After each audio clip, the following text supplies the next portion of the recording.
Today's topic is thought and the equilibrium. So normally we can one the object is rolling, so because the radius r. So because the thought this one will be rolling.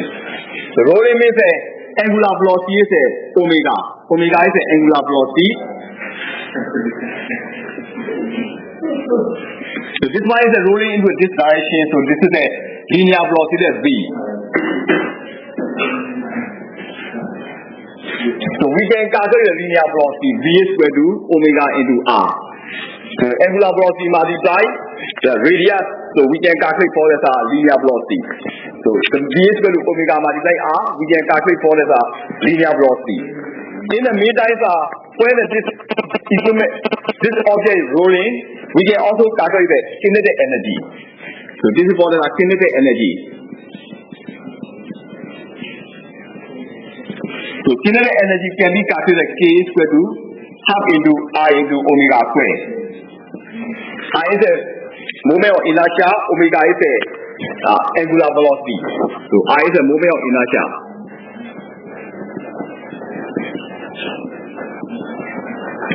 Omega is a angular velocity. So radian per second. The moment of inertia multiplying the radian per second square, so that this is for the we can also calculate the kinetic energy.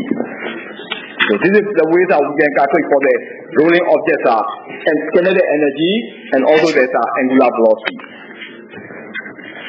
So this is for the rolling objects called the linear velocity is 342.5 meter per second, and also the radius is 3 meter, mass is 170 kilogram. So this is the object here. This is mass 170 kilogram. So this is radius is 3 meter. So this one is rolling like this. So in this case, we can calculate for the total kinetic energy. Kinetic energy K is equal to half into I into omega square plus half into mass in the velocity square. So this equation to calculate. If the mass is given to the kinetic energy is half into I into omega square plus half into mass into v square. So in this case, we can calculate the omega here.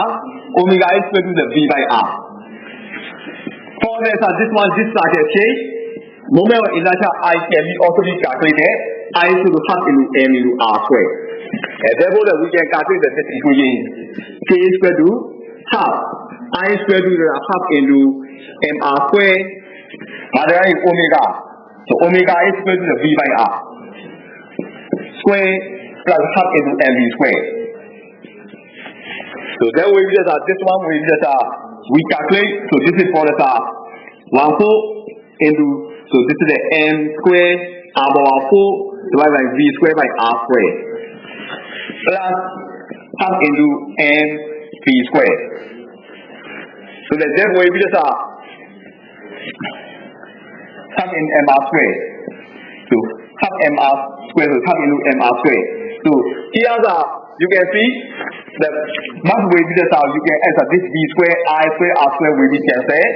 So then we say 1/4 into the mv square plus half into mv square. So then we be just 3/4 mv square. So this is the kinetic energy.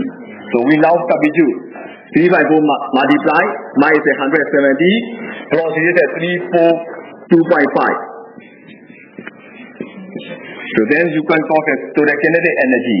So then we 1/5 into 10 power 7 joule.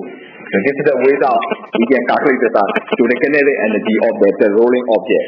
So in this case, so the formula is equal to half I into omega square plus half mv square. So this is for the rolling object to the energy, kinetic energy. So the next one is the equilibrium. Equilibrium condition means when this object is equilibrium, what happens is all the momentum are constant. Linear momentum and the angular momentum are constant. So this is the equilibrium. So there is no active force. So the equilibrium situation, the linear momentum and angular momentum are the constant. The linear momentum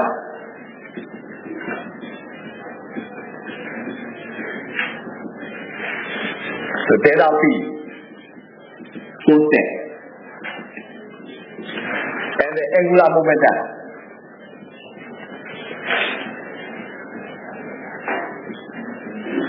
that this is a delta L is a constant. So linear and the angular momentum are constant. So this is the way that we can get the equilibrium. So this is for the static equilibrium and the dynamic equilibrium.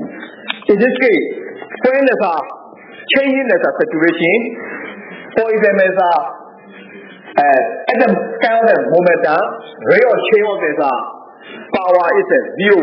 So this is the momentum. So the rate of change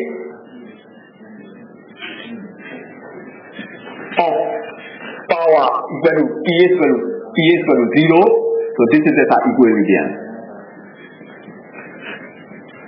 So rate of change means that dP by dt is equal to 0. So this is the equilibrium. So in this case, normally it's F net force. So this is the force is equal to dP by dt. So this becomes a 0. So in the moment that the saturation, the total force is a 0. So in this case, this is the moment that happens. So this is a in the object, total force is 0. So this is the momentum is 0. So this is a F net is 0 means all the force are F to the A is 0. And similarly, all the force are F to the Y is 0. So this is the kind of the momentum. Similarly, to the top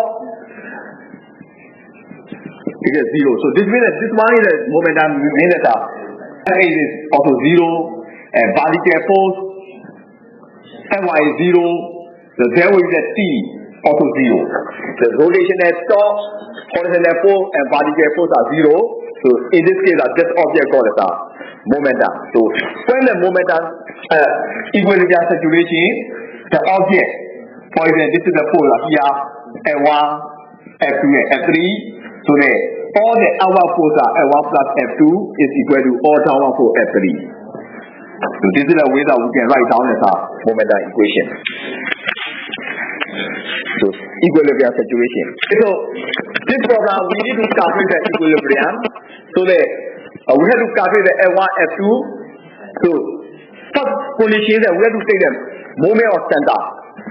Firstly, this point A, we take that A point is the moment of center. So this is the center of moment. Center of moment.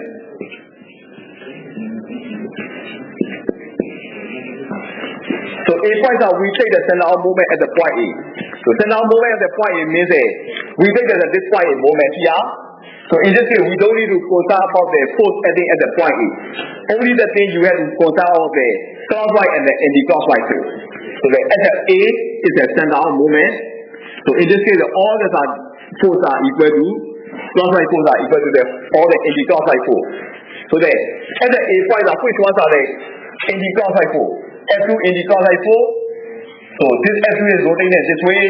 Similarly, 10 U is rotating this way. And therefore, the F2 multiply the distance from the F2 to A is 1 meter plus 1 meter. So 1 plus 1. Plus, so here is 10 meter. 10 meter to this one is 2 meter. So this is what is anti-clockwise force. And clockwise force are the 13 Newton.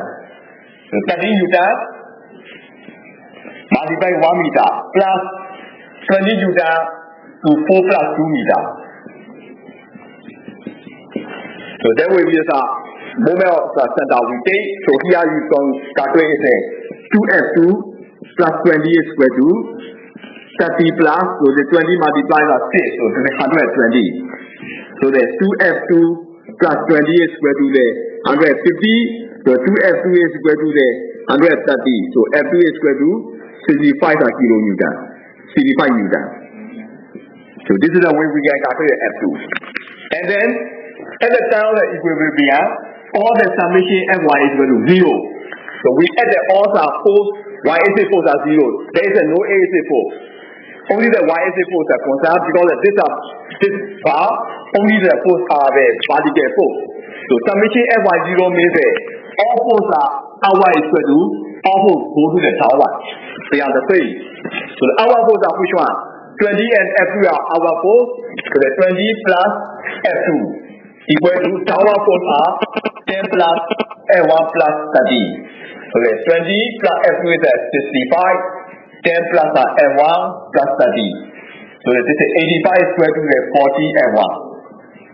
So F1 is square root of 85 minus 40. So this is 45 Newton. So this is the way we can calculate this F1 and F2 for the equilibrium. When Bali said before the action and the reaction force, that this is in the university, this is a mass 1 and this is a mass 2.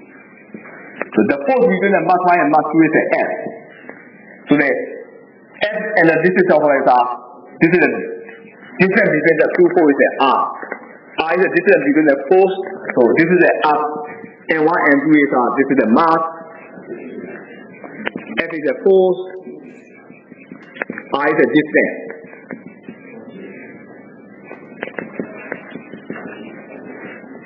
Distance between N1 and the N2. And therefore we can calculate. So here is the G is a constant. So the G is, in this case we can calculate so the force is F is equal to G multiply N1 N2 by R squared. This is the equation to calculate the Newton's law of gravitation. So two objects. So this is for the F1. F12 is between the F1 to N2. So the F12 means that this is for the force M2 is acting on the N1. And another force is here. This force is acting on the F13. So we can calculate the F12. So F12 is equal to the we calculate. So G into N1 M2 by R squared. So G is 6.67 into 10 power minus 11. Mass 1 is 6 kilogram and mass 2 is 4 kilogram. And distance square is 2 centimeter. 2 is 2 divided by 100 square. So this is 6.67 into 10 power minus 11 multiply 6 multiply 4 divided by 4 divided by 10 power 4. So go to here 6.67 into 10 power minus 11 multiply 10 power 4 into this is 6. So then we get 6.67 into 10 power minus 11 minus 7 into 6. So this is called the F12 we calculate. And similarly the F31. So here we can calculate the 6.67 multiplied 6.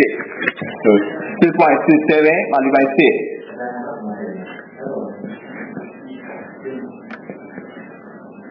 This is around the 40. So these are, so this is for the unit weight is 40 Newton. 40 into 10 power minus 7 Newton. So this is for the F12. Similarly, F13 you can also be calculated. So this is G multiplied N1 M2 by R squared. So the G is 6.67 into 10 power minus 11. N1 will be the 4. M2 is 6. Divided by the 4 into 10 power 4. So this also we got the thing is 40 into 10 power minus 7 Newton. So that this 40 is this 4 is here F12. This 4 is F13. So this is for the total F total. So F total can be calculated. Square root of F12 square plus F13 square.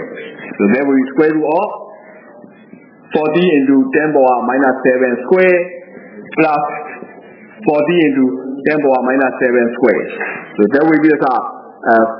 So this becomes about root 2. So 40 multiplied by 1.4142. So the 4. So about the 56.4. So Newton. So this is 4 into 10 power minus 7 Newton.